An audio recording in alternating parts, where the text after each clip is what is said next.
Gone Fishing with Bob and TJ is brought to you by Ranger Boats, still building legends one at a time. Daiwa Rods and Reels, committed to total quality. Humminbird Wide, fish wide open. And Raider Fiberglass Truck Tops, today's value leader. Hey, welcome to Gone Fishing. I'm TJ Schwenke. Today we got a special two-part show for you. First, Bob Kirkpatrick and I are heading to Manitoba's Duck Mountains. Then in the second half of the show, my wife Kim and I are heading up to the Northwest Territories to McKay Lake to see the annual migration of the caribou.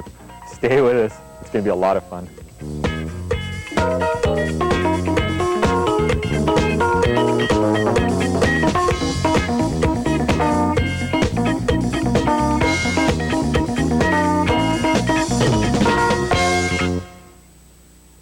Well, the pike are just starting to show up in here again. The Swan Valley Enhancement Group a number of years ago held several tournaments here, and what they did, they caught a lot of pike out of here, and then the pike were taken out of the lake and restocked in other lakes in Manitoba where pike were required. And what the hope of that was to get some walleye stock back in here. In the meantime, they introduced some smallmouth bass just to tide things over until the walleye populations got back up there, and they took off a little better than they expected, and there's a lot of smallmouth in here, and that's what we're targeting today, and hopefully we'll catch a few. Yeah, also the walleye are really starting to come back in here now, and there is some nice walleye, and that's a big result of guys like the Swan Valley Group putting in the time and the effort to make that happen, because it was originally anglers that pretty well fished them out of here. So it's good to see groups like that helping out in a lake like this, and the Manitoba government decided to put these smallmouth in as an interim fishery, and it's turned out really well. Well, and the success of the Gator Bowl, and that's what they called the tournaments that took the live pike out and were transported to other lakes, was very successful as well. It created a lot of interest in the area, and it was known all across I know Saskatchewan, Alberta, and Manitoba. There was guys showing up to fish that, so it all worked out very good for everybody. What Bob and I are doing here, we're just kind of moving along the shoreline. Oh, there's one right now, Bob. Feels like a little better fish. Got me wrapped up in the weeds. We're just trying different techniques now. TJ is still pitching a crankbait, and I'm tossing a tube jig. We're just trying some different techniques to see if we can see what these bass are going to key on, and we're trying different colors and trying to establish a pattern here. We caught a couple of pike. Yeah, that's a real good idea when you get to a lake, is to try a bunch of different things, try some different depths, try some different colors until you establish what we call a pattern. Oh, it looks like another pike. We have a pretty good pattern going for pike right now. Just a small one. He really wrapped me up in the weeds though. Now, just drifting over the edge of the weeds here, we have seen a few smallmouth bass in here, so that's why we're working this area, and we know that you're going to catch a few pike when you get into the weeds like this, because at this time of year, these small pike will be in the cabbage weeds. That's where all the bait fish is, and also that should be where the smallmouth are, on the edge of the weeds. Along the shoreline here, there's lots of rocks, and there's a distinct weed edge here, and that's what we're trying to work right now. Looks like somebody tried to eat him there once. Well, I guess there is some huge pike in here. Let me get him back in. But what we've got here is the actual weed line's out here, and then there's an open stretch to shore. So the weeds are in about 7 or 8 feet of water, and if you're looking for summertime pike, that's what you want to key in on, is those deeper weeds. A lot of times the shoreline weeds won't hold them. It's those deeper beds of, and this is cabbage weed here, and this is a classic summertime pattern for pike, and even walleye and bass and other fish like that. It provides a lot of cover and a lot of forage. I'm here with Ken Kansas, resource technician for the Manitoba Department of Natural Resources. Ken, I think up in the Duck Mountains here, you've got a really unique thing. I've never seen a lake or an area with such a diverse fishery. How many species of fish would be up here?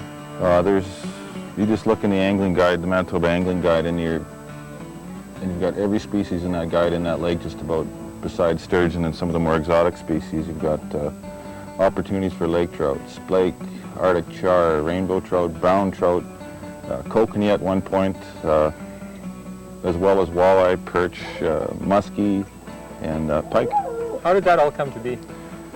Well, I've got a stalking history of the Duck Mountains and in the provincial park and in the provincial forest, and this lake's been stocked, or these lakes in this mountain have been stocked for right back from the 30s with all kinds of species. And I guess over time what happens is you figure out which species is going to do the best and which ones do the best over time, and those are the ones we key in on. Those are the stocks that we assist with either numbers or creating spawning enhancement sites, those kinds of things. I imagine there was a lot of early experimentation that probably didn't work out too good, but it seems you do have it kind of down. And I know some of the prime fisheries you have now, you've got muskie happening here, you've got Arctic char, smallmouth bass, and it's things that probably a lot of people don't have an opportunity to fish for. And is that part of the plan, is to give people these opportunities? Yeah, I think that what people like is a diverse opportunity in terms of angling. You can drive right through the Duck Mountains and stop your truck in the middle of the road, and in 5 square miles you could probably catch a master angler muskie, a master angler lake trout, a master angler rainbow, master angler brown, master angler perch, walleye, like the whole works. It's just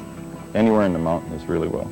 Now your department works pretty closely with the Swan Valley Fisheries Enhancement Group. That's pretty unique from what I've seen across the country. That's a really radical, well-run organization. I got up here in about 1990, and they were in full swing by the time I got up here to work, and they've been really pleasure to work with.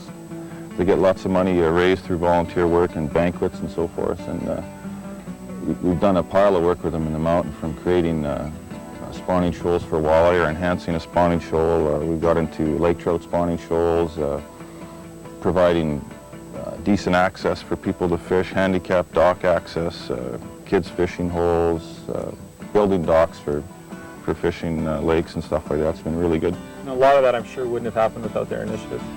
Oh, they just take the bull by the horns and run. They got a list of directors as long as my arm, and each one of them has a certain thing they do, and they really go at it. That one came out of the water 2 or 3 times there, Bob. Well, you just had one follow the cast before. Was that the same one? I think this one's definitely a little bigger. You're fishing these MEP spinners here, and pretty good smallmouth bait, especially the bass are right up tight. It seems anywhere you can find a point with some rocks on it is where they are. It's quite surprising that they are up this shallow. This water is really clear, and we're fishing in about 2 or 3 feet of water, lots of rocks. You can see the rocks and the weeds are coming up around them, and that's where the bass are. Usually, you know, when it's this bright out, they'd be in a little bit deeper water down in the weeds, but can't seem to get them out of there, and we are seeing them in the shallows. Yeah. The thing about spinners is you really got to pay attention to is the style of blade they got, and this one here's got what's called a Colorado blade on it. It's a fairly wide blade, and that makes it run quite shallow. Now if you go to the longer, narrower blades like the willow leaves, they'll run quite a bit deeper, so you got to pick the blade for the conditions you're fishing. And since we are fishing so shallow, this will only run maybe a foot or 2 deep, right where we want to be. We're not getting snagged up or caught in the weeds. What color blade do you have on that one? That's a chartreuse one. I've got a silver one with a little bit of chartreuse on there too, so trying to cover a few different colors and see if there's any one color that the bass prefer over the others. Yeah, I've always liked chartreuse as a color. It's quite bright, and it seems to be good for all styles of fish. You know, this time of year there's a lot of minnows. There's a lot of forage out here. We see all this year's crop of minnows. They're very tiny, but they're all over the place. So I don't imagine these bass have a hard time filling up at this time of year. Look at the belly on him. He's obviously been eating good. Well, I imagine that's why they're in those shallows too, because that real warm water in the shallows is where those tiny minnows are. Let's get him back and work that area some more. Sometimes you'll find quite a few of them in an area.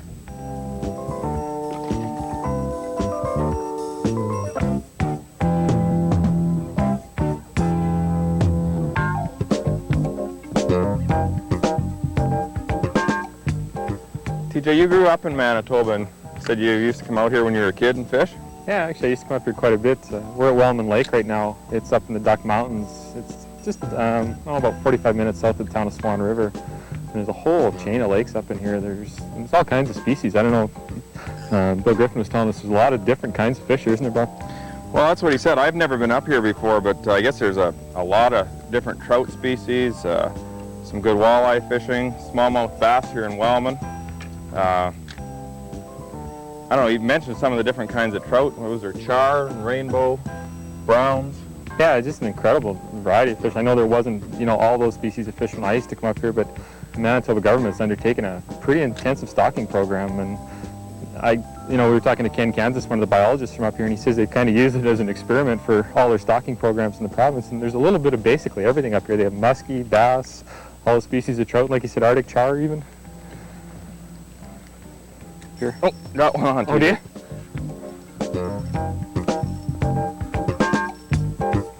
What is bass? It's a bass. Yeah. Got a few pike out of here. Always going for the weeds. Got quite light line on here, but it's okay for the size of the fish, but I want to keep them out of the weeds. Boy, in this clear water, you can sure see them a long ways out. No kidding. That's one beautiful thing about the lakes up here, is they're so clear. And he's getting into those weeds. Wow, right out of the water. It's not that big, but he's a nice bass. Yeah. Whew. It's kind of unique having these bass up in this part of the province. Most of Manitoba's bass are down in the southeast part. And the stocking programs really work down here. Well, these bass weren't originally here. They were introduced waiting for the walleye stocks to get going again, but that's a nice bass. Yeah, you bet. I'm gonna get this one back in. All right. Oh, there he goes. Yeah. Right back into the weeds. I noticed on the way up here, TJ, there's a lot of different campgrounds, good camping spots, and a lot of the lakes have access points where you can put a boat in, and several of them are small enough that there's a lot of shore fishing. There's not an access for a lot of boats. Well, that's right, and like you say with the shore fishing, the Swan Valley group has actually put some areas in for handicapped people, some docks and things like that, so there's opportunities for everyone up here. There's some lakes for float tubes, there's some lakes for canoes, there's lakes where you can only use electrics, and lakes like Wellman here where you can put a big boat on. So yeah, there's really something for everyone up here.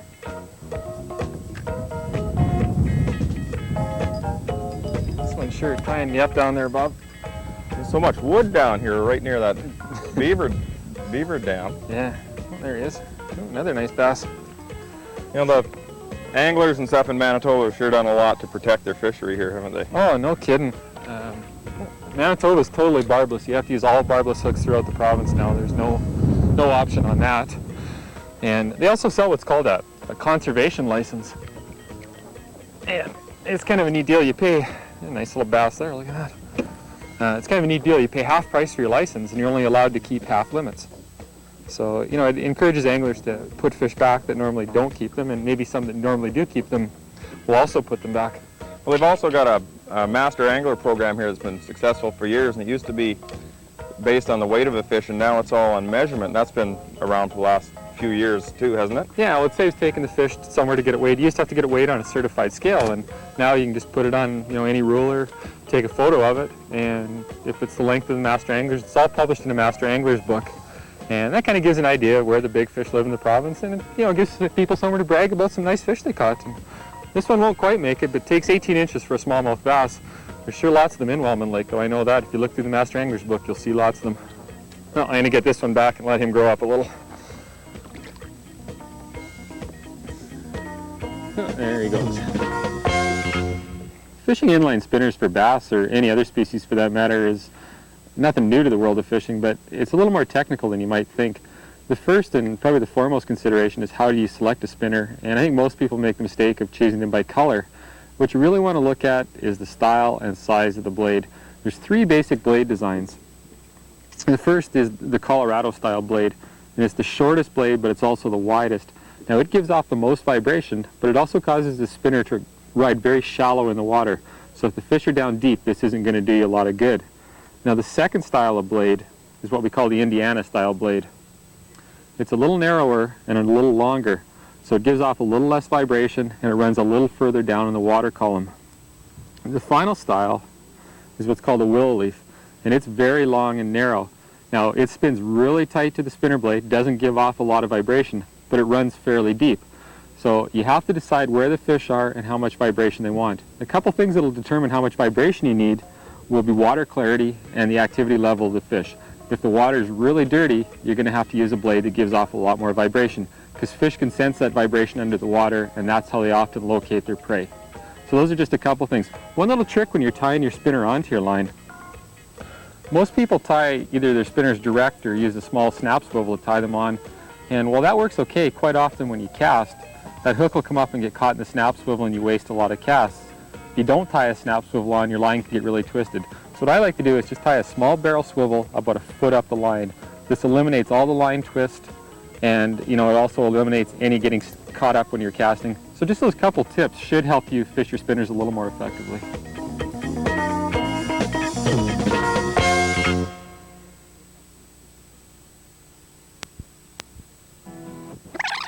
Anglers.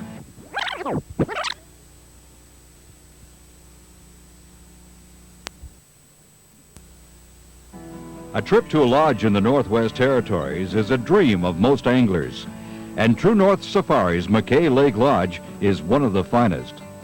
Located about 125 miles northeast of Yellowknife, the 100-mile-long McKay Lake offers visiting anglers the chance to fish for trophy lake trout and Arctic grayling. This truly is non-spoiled wilderness, with the sighting of caribou and other Arctic wildlife a daily occurrence. The lodge itself boasts heated cabins with running water, showers, laundry facilities, a beautiful licensed lounge, and a kitchen where some of the finest food in the north is prepared. Anglers have the choice of fishing with one of the lodge's experienced guides or heading out on their own to explore the lake's bounty. A northern trip is an adventure that should be experienced by everyone at least once in their lives. And McKay Lake Lodge will definitely not disappoint you. I'm fishing with my wife Kim here today, and we're up at McKay Lake Lodge, and we're fishing McKay Lake. It's mid-September, and the lake trout are just up on the spawn. And we're fishing a really rocky reef right here. And it looks like a pretty fish, doesn't it? Yeah. The water's so clear, you can really see the colors. No kidding. Boy, he sure is fighting, though. I was up here last year, and Kim really wanted to come up after she saw my photos and stuff. I'm just going to get him around this side of the boat, Kim. Oh, it's out of the motor. There he comes. They're sure pretty this time of year, aren't they? Oh, yeah. This.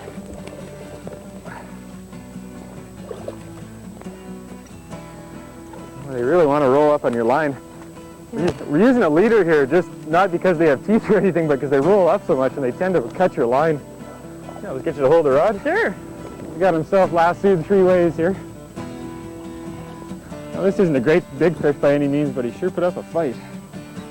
He's just spawning right now. Look at the colors on him. Oh, orange on the fins and... Yeah, I'll just get you to grab those pliers. You bet. I'll pop that hook out. Just caught him in the bottom jaw there. Using this great big white crankbait, there's whitefish and other fish like that in here, which it represents fairly closely. I'm just gonna get him back in the water. Good. Strong and ready to go. There he goes. Oh, that water's cold. That's the neatest thing about fishing here. You can see lots of caribou all day long. Oh, no kidding. We've seen hundreds today. Shut the motor off here and watch her for a minute. It's kind of neat. Both the cows and the bulls have antlers.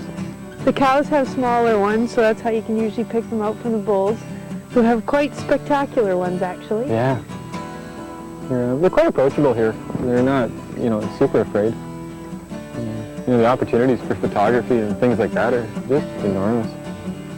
Oh, yeah, you could have a wonderful photo shoot up here.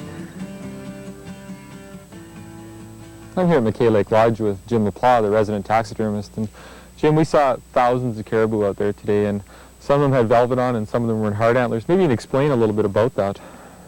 Well, in the early part of the season, TJ, the animals are all in what they call velvet. It's almost like a fur covering, and it's full of blood. It's quite soft, and it approaches the breeding season. It dies. They cut off the blood supply to the skull, and it peels off, and they walk through the tundra out here, and it's just hanging in shreds. Once it's all off, we get into the hard stage, and then we have the varying parts on these things.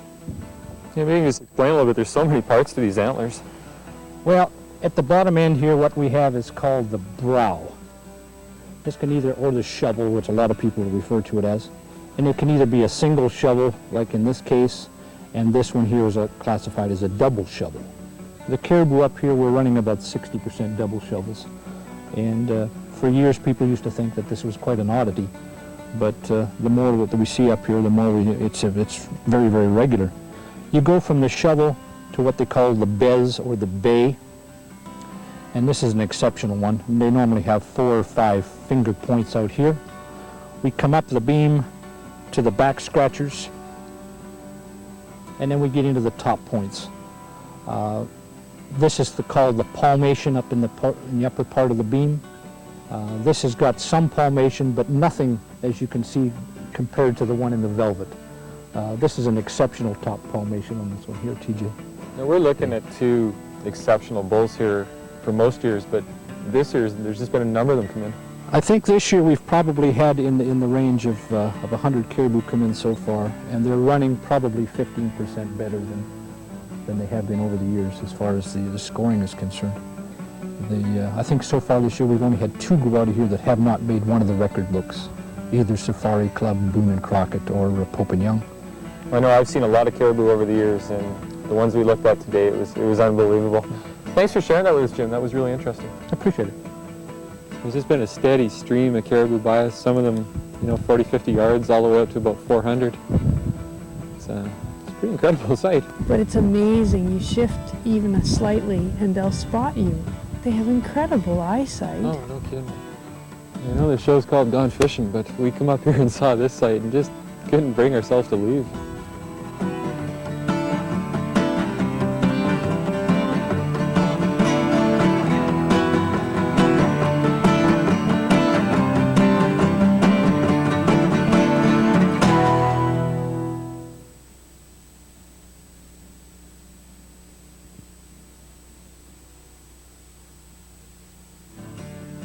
Thanks for joining us for this special edition of Gone Fishing with Bob and TJ. Make sure you join us next week as Bob and TJ head out in search of new adventures in the pristine waters of Western Canada. Until next time, we're gone fishing. While in the Duck Mountains, cast and crew of Gone Fishing stayed at the Wellman Lake Lodge. For more information, call 204-525-4422. Cast and crew of Gone Fishing traveled to the Northwest Territories on NWT Air. For more information on their Touch the Arctic adventure tours, call 1-800-661-0894.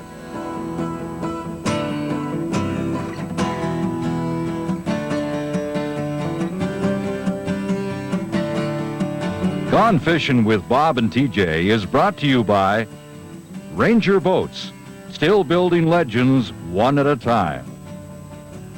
Daiwa Rods and Reels, committed to total quality. Humminbird Wide, fish wide open. And Raider Fiberglass Truck Tops, today's value leader.